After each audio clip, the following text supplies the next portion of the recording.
اعوذ باللہ من الشیطان الرجیم بسم اللہ الرحمن الرحیم رب یسر ولا تعسر وتمم بالخیر وبک نستعین یا فتاح رب زدنی علما۔ اسے خود یاد کرنا ہے، یا جو پڑھانے والے ہیں وہ بچوں کو روزانہ اس کو پڑھائیں تاکہ ان کو ازبر ہو جائے۔ اس کے بعد اس کو شروع کرتے ہیں تختی نمبر 1۔ تختی نمبر تختی نمبر 1 کو یاد کرنا ہے اچھے طریقے سے۔ تختی نمبر 1 مفردات۔ اب مفردات کس کو کہتے ہیں؟ الگ الگ حرفوں کو مفردات کہتے ہیں۔ اسے اتنا یاد کرے کہ یہ ازبر ہو جائے۔ اب یہاں الف، یہ کیا ہے؟ الف، با، تا، ثا، یہ تینوں حروف ایک جیسے ہیں۔ فرق کیا ہے؟ با میں نقطہ ہے، تا میں 2 نقطے ہیں اور ثا میں 3 نقطے ہیں۔ دیکھنے کے اعتبار سے ایک جیسے ہیں لیکن نقطوں سے اس کو فرق کیا جائے گا۔ تو با کے نیچے 1 نقطہ ہے، تا کے اوپر 2 نقطے ہیں اور ثا کے اوپر 3 نقطے ہیں۔ تو کیسے پڑھیں گے؟ الف، با، تا، ثا۔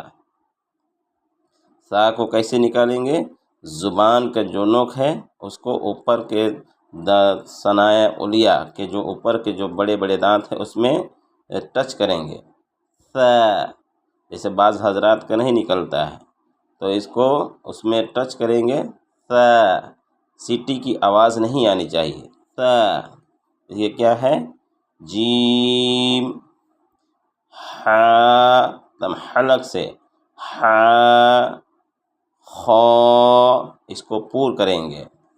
اس کے بعد دال، ذال، ذال کو اسی طریقے سے زبان کا نوک اور ثنایا علیہ کا کنارہ سے نکالیں گے۔ جیسے ذال، را، را کو موٹا کریں گے۔ زا، سین، شین، ان دونوں میں آواز کو فرق کرنا ہے، کیونکہ ان دونوں میں آواز فرق نہیں کریں گے تو پھر ایک جیسے آواز نکلے گی اور یہ غلط ہو جائے گا۔ تو اس کو سین بولیں گے اور اس کو بولیں گے شین۔ صاد، غاد، صاد اور ضاد، ذات کا مخرج کہاں سے نکالیں گے اس کو؟ کہ زبان کا کنارہ اور داڑھ سے مل کر ضاد ادا ہوتا ہے، زبان کا کنارہ اور داہنے طرف مسوڑے سے ملائے۔